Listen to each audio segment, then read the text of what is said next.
I want to bring in ABC News reporter Olivia Rubin here right now, along with ABC News contributor and former FBI agent Brad Garrett for more. Olivia, what can you tell us right now in terms of the scale of this shooting and exactly what we know so far?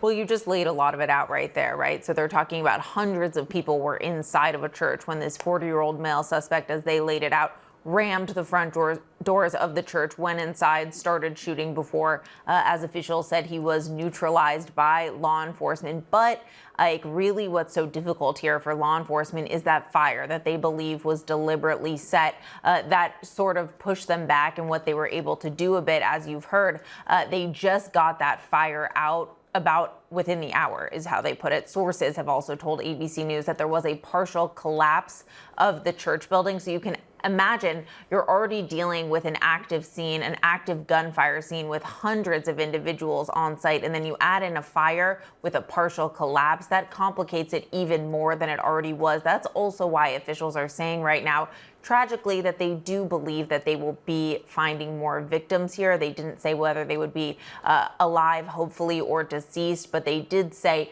because of the way that that fire was set, that there were some people, unfortunately, trapped, unable to get outside of the building. Those were the words of the law enforcement official you just heard right there. So a very complex, very dynamic, as you said, hundreds of family, law enforcement, all on scene here, 100 FBI agents responding to what was just described as a very complex, dynamic, active scene right now. The chief there saying that this was still preliminary information and that they would be getting more as it goes on.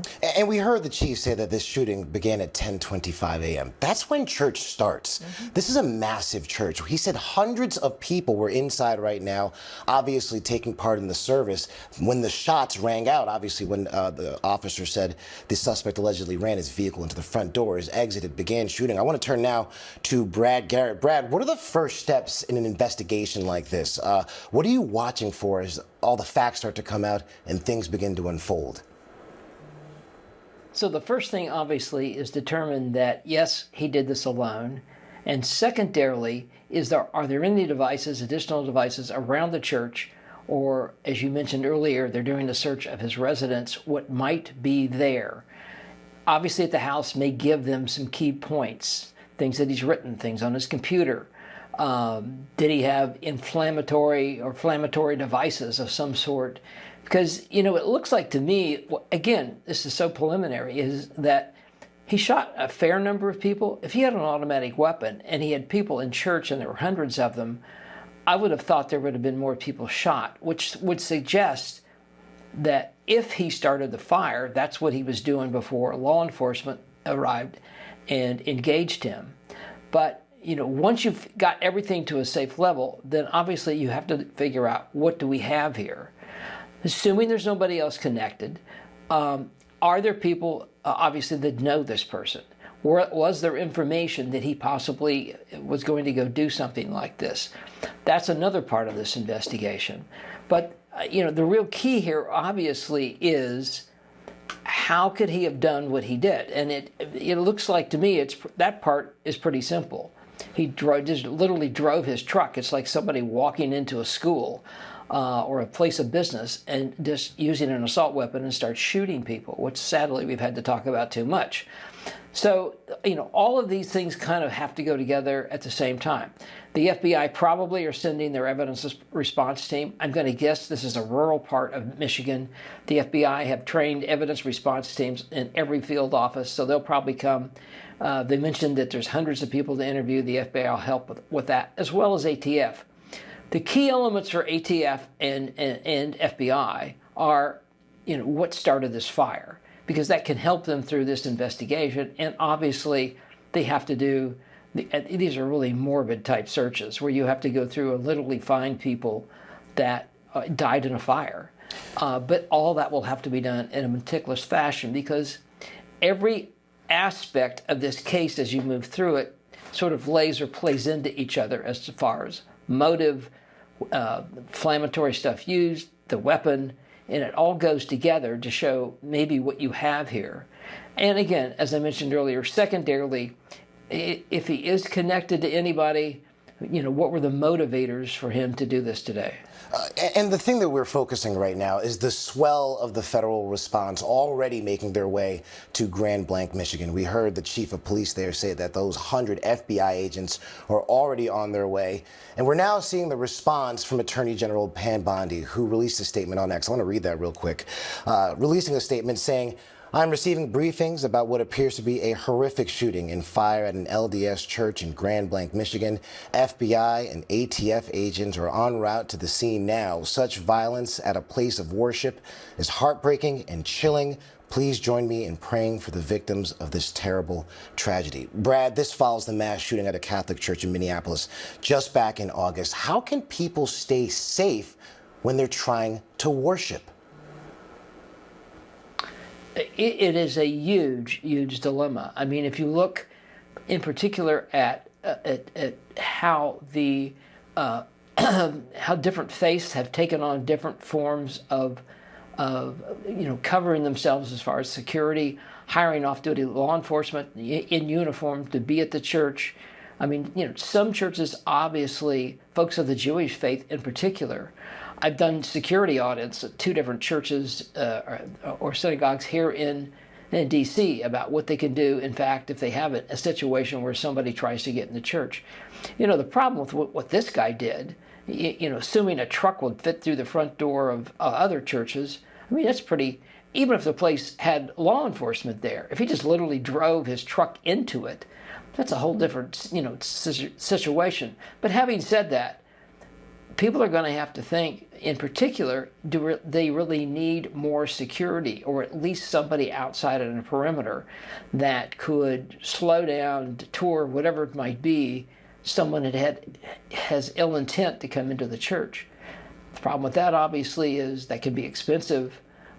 Even doing structural things to a church can be expensive to make it more difficult to get into.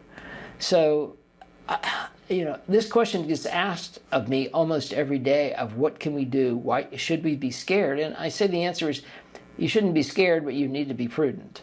And, every situation is different. But as we keep mounting up in the number of assaults that we have, mass shootings, sniper shootings, in this case, a mass shooting and a fire, I mean, it scares people, and rightly so. It's human nature. All I can say is that you just have to sort of be aware of your particular situation, and if you think you need more security, then do the best you can with that. All right, I want to turn now to Olivia Rubin. Olivia, we know right now 1 person is dead, multiple victims in critical condition. Chief Rennie said they believe additional victims will be found once the investigation continues into the fire.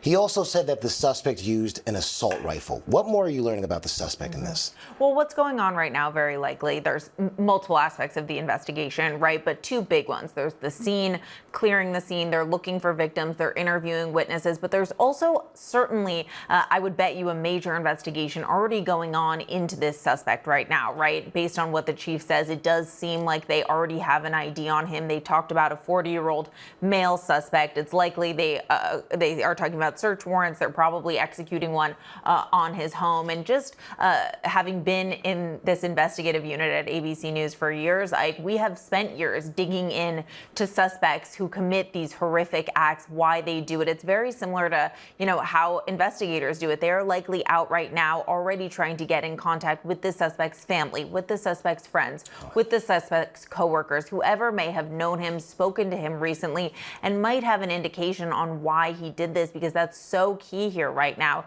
right? Which is talking about motive, why someone is driven to go out and do this, how they get to this point. And Ike, we have been speaking about this already in the wake of a number of violent attacks. Just recently, I've spoken to experts, former law enforcement, talking about what a concern this is, that individuals are going down this violent, radicalized path, why they do this. And so that's definitely key right now for investigators, why this suspect did it. Did he have any previous contacts with law enforcement? Was he already known to law enforcement? All of that definitely part of the investigation unfolding right now. All right, I want to get into a statement right now. President Donald Trump releasing a statement on social media. I want to read that right now. Responding to this shooting, this is from the president. He's saying, I have been briefed on the horrendous shooting that took place at the Church of Jesus Christ of Latter-day Saints in Grand Blanc, Michigan.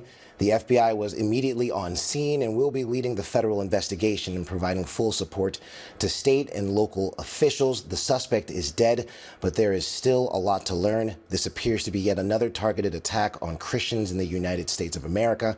The Trump administration will keep the public posted, as we always do. In the meantime, pray for the victims and their families. This epidemic of violence in our country must end immediately. Again, this is after police are telling us a 40-year-old male suspect drove his vehicle through the front doors of this church, exited that vehicle, and fired several rounds of people.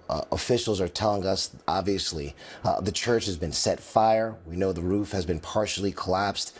And they said that they're going to believe that they'll find additional victims once this scene is secure. So again, right now, we want to talk about the investigation. This is very preliminary. We know the facts, everything right now can change.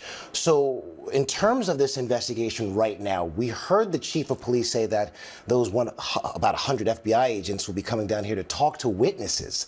Obviously, hundreds of people were in the church when this happened. What are some of the questions, or what are some of the things that they're looking for when they start to begin to speak to these witnesses who are here witnessing this tragedy? Well, certainly, what did you see, right? Officials and law enforcement weren't there when this started unfolding. So certainly they're trying to find out what people in the building saw, this horrific event that they just lived through, and how exactly unfolded. They're likely combing through any surveillance video that may be in or outside of the church to let them know exactly what happened. They're also, sources have told us, trying to figure out who was in this church, Ike. Remember, they don't know exactly who was in there because there are hundreds of people. So they're likely talking to friends and family members to say, hey, do you have everyone that you came here with? Is there anyone unaccounted for that we should be looking for? Because unfortunately, as the chief said there are individuals who they believe did not make it out, and they are expecting to find more victims. And what sources have said is part of this questioning and this interviewing is to find out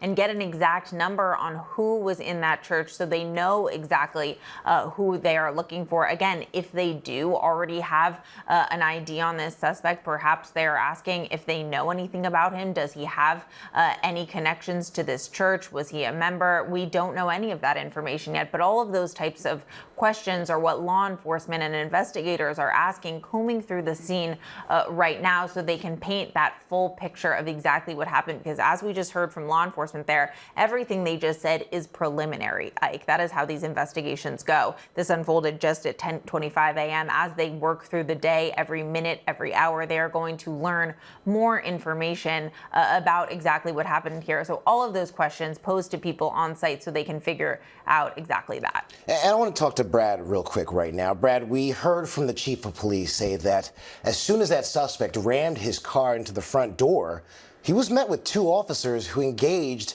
in that firefight that eventually led to that suspect dying, obviously, from that firefight.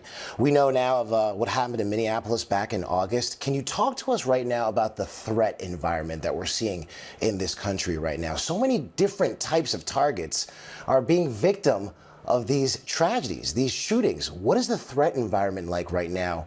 And how is that federal response essentially heightened during this time? So I think it's extremely high, and unfortunately, one incident can play off of another.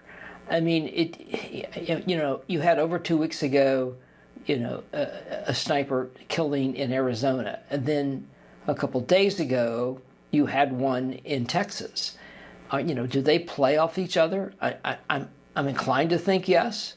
It's happened before in particular in school shootings. But the whole idea that we can get in front of people like this guy today, probably, it really boils down to, sadly, of what you know about what a person's about to do. If I quickly look at these two shooters that were up on roofs, if you look at the elements of what they did before they did it, in other words, had weapons lawfully. It's not against the law to drive around in your car. It's not against the law to say unpleasant or hateful things online. But once they went up on both those roofs and started shooting, then obviously they've broken the law. I'm only telling you that in that how would we have stopped them if we didn't know about them. The guy today, who knew, if anybody did, that he was going to go ram his truck into a church and then set it on fire? I mean, it's frightening, it's disturbing, it's frustrating. And if you're in law enforcement, it's like, how do you get in front of these things? And it's extremely difficult. And with sort of the temperature in the country right now and the divisiveness that goes on, it takes those few people that end up committing these horrible acts that are probably already on the fence or were on the fence to go do something really bad. And then the anger and rage and maybe what they're hearing online perhaps is enough to tip them over, and they go and commit these unbelievable, horrific acts. It's really disturbing, and I will just tell you, trying to figure out a way to, A, you're not going to stop them, but B, slow them down is also a big challenge for law enforcement. All right, Brad Garrett, Olivia Rubin, thank you for your analysis.